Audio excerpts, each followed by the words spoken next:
كاين شاب اسمه عبد الحميد، إنسان عادي يعيش نهاره بين الخدمة والتعب والروتين. ما كانش يشوف الأمل كبير حتى نهار شاف في التلفاز مقابلة مع إيلون ماسك.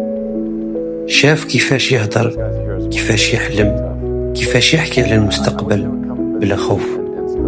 وقف عبد الحميد قدام الشاشة وقال في روحه: كيفاش نقدر نفكر كيما هذا الراجل؟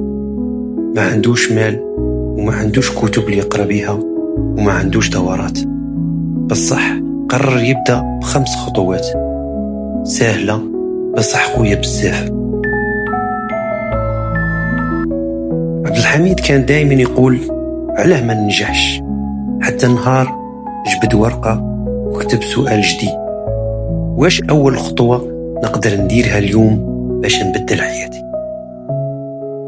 ومن ثم ولا يسقسي أسئلة تفتح له باب الفعل، ماشي أسئلة تخليه حابس بلا حركة.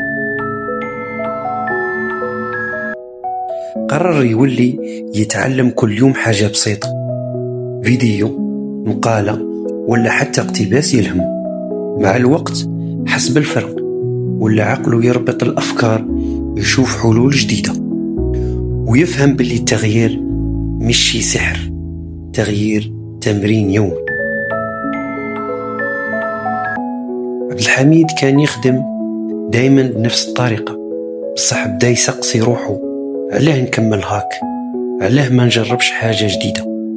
بدا يفك المشكل ويفكر من البداية، وهنا ولا يشوف العالم بعين جديدة، عين تخمم ما تقلدش. دار مشروع صغير فشل فيه، تعب، ضايق، بصح ما وقفش، قعد مع نفسه وكتب: واش تعلمت من الغلطة؟ المرة الثانية عاود دار مشروع واحد آخر وخدم فيه مليح، والمرة الثالثة نجح، وتعلم باللي الفشل مشي النهاية، هو تمرين قبل النجاح. مسح كل الحسابات السلبية من السوشيال ميديا وبدلهم بناس تبني، ناس تحفز، ناس تخليه يحلم أكثر. كل صباح يبدأ نهاره بمقطع يلهمه، وكل ليلة ينعس بعقل مرتاح، خاطر راه في طريق الصح.